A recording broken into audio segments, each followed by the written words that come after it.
Matisse Thybulle and who's now been traded, DeAnthony Melton, those guys. But like, I think you could see Paul Reed getting a real lift in minutes. Jalen McDaniels could get a real lift in minutes if they're both on the team next year because of this. So like, the idea is that at least they'll be on the same page with the roster, and that's what I hope at least.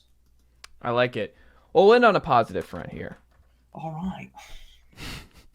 We'll end on positive front. What was the most underrated aspect to Embiid's MVP season this year? That for folks that did not watch all 82 games plus the postseason, what did they miss about the greatness and the kind of season Embiid had?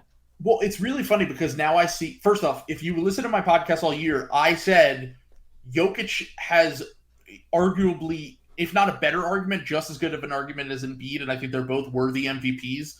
And then Jokic didn't try for the last month and a half of the season, and people got mad that Embiid won when he was like busting his ass so that the Sixers could get a better seed. And Denver had the number 1 seed locked up, but the Sixers had a better record. So it was like, it was one of those things where like, I think that people are now rewriting how great of Embiid's season was because Jokic won the title. But like, the argument isn't who's the better player, because I think Jokic has made it very clear, at least at the higher levels, that he is the best, if not the best player, second to Giannis in the NBA right now in terms of being the best player.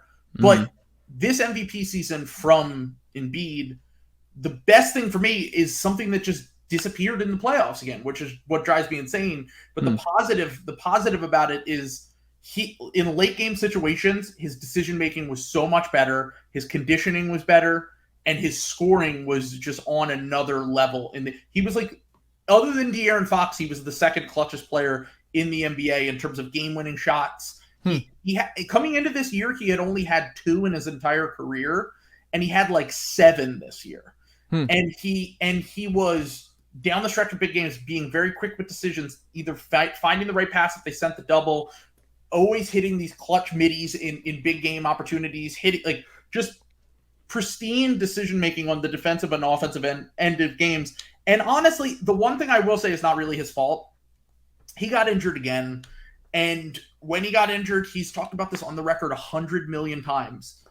When he gets injured, he gets out of shape very quickly because he's a huge dude, and if he injures his knee, he can't do cardio in the same way that he can. When it's an upper body thing, he's usually like fine because he can still do cardio and stay in shape or whatever. If it's a lower body injury, he always gets out of shape. And when he came back in the Celtics series, the end of these games, his decision making was not good because he was out of shape and making the wrong mistakes and doing the things that weren't happening throughout most of the regular season in the Nets series. So that's the one thing that I think that you can at least look positively, if that he ever can stay healthy, is that it does feel like that demon that has kind of haunted him in the past has been solved, at least in the regular season, and you just hope that it transfers over into the playoffs.